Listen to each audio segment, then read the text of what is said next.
functional light. So in a warehouse or an office building, the reason why folks went to LED there is they could save time and money. In a decorative light, I don't necessarily know that that means much to a customer. But if you can get to a form and function, you can make the light look different with an LED light, or make it bend or do things that you couldn't historically do with traditional light bulbs. Now that becomes, that there's growth in that as well. Does that make sense? Yeah, that makes a lot of sense. And also, it seems to be innovating all the time. So as a consumer, I can see why you want to keep going back and finding out you should be upgrading and changing those types of lights. And do you think that, thinking about the spectrum of lights from ceiling fans and chandeliers to, table lamps, let's say, do you think that there might be one of the reasons that Home Depot might be so strong in that area is that connection to home improvement versus home decorating? Because you don't. There are probably a lot of people who would want a professional, or at least would want. There's a technical proficiency needed to be able to put something like a ceiling fixture in and a chandelier. Do you think that that's one of the reasons maybe that Home Depot's done well because of that connection to home improvement versus, say, accent tables or accent table lamps or anything? Sure. Yeah, I definitely. I think if you think about a Home Depot, say, versus a Wayfair, certainly we are coming at interior lighting from a different space, right? So us. We have all things for your home, specifically many of them surrounding building and maintaining a home.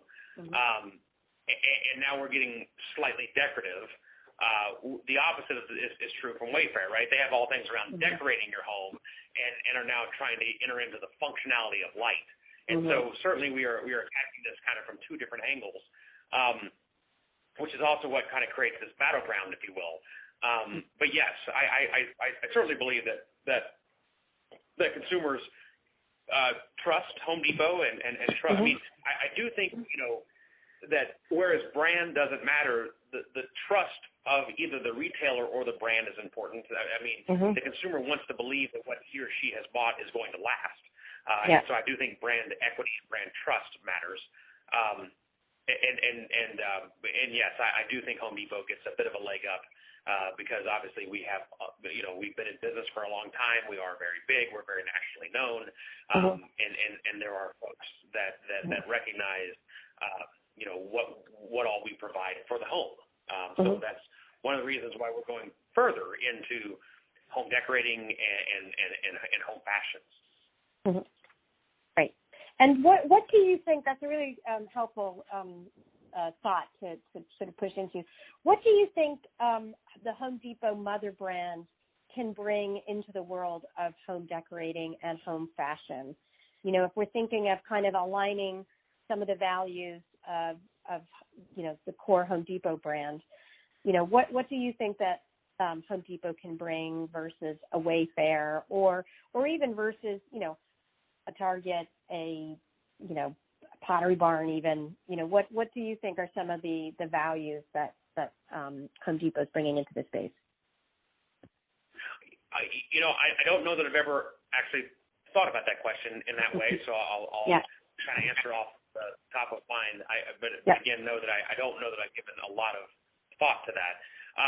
If you compare my perception of Home Depot versus a restoration hardware or versus many of the retailers that you named, certainly there's a perception of value in that.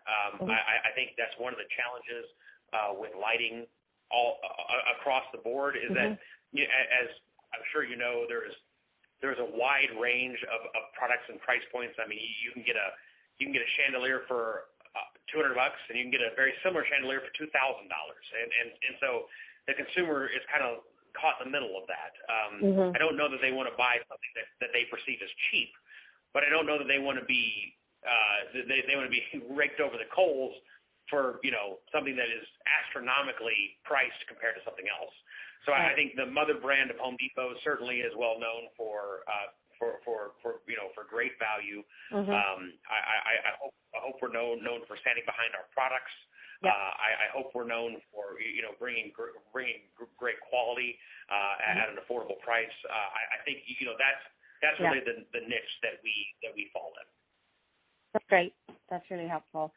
And thinking about the competitive space out there, I mean, which brands would you see are sort of the biggest challengers to Home Depot in the wider decor space? Not the typical Lowe's or just thinking about the larger landscape.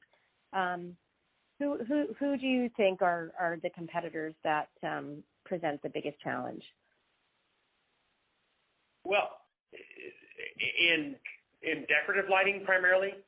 Actually, we can separate it because I find, as an outsider, I'm amazed how much is within your wheelhouse, right? The $2,500 chandelier and the $5, desk lamp, which are very different decisions. Right. So please divide it however is best to look at it.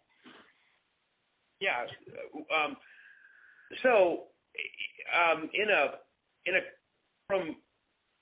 I would say from a functional lighting standpoint. So anytime that it's not decorative in nature, anytime you're looking for a light source to put in your pantry or to put in your laundry room.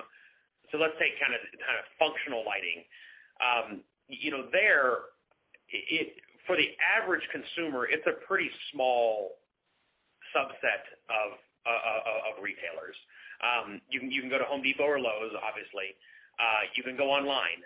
So Amazon, Build.com is a very large competitor there. There is lighting distribution that you can buy it from, but I don't know that the average retailer would do that. The average customer would do that. So it's a very small subset.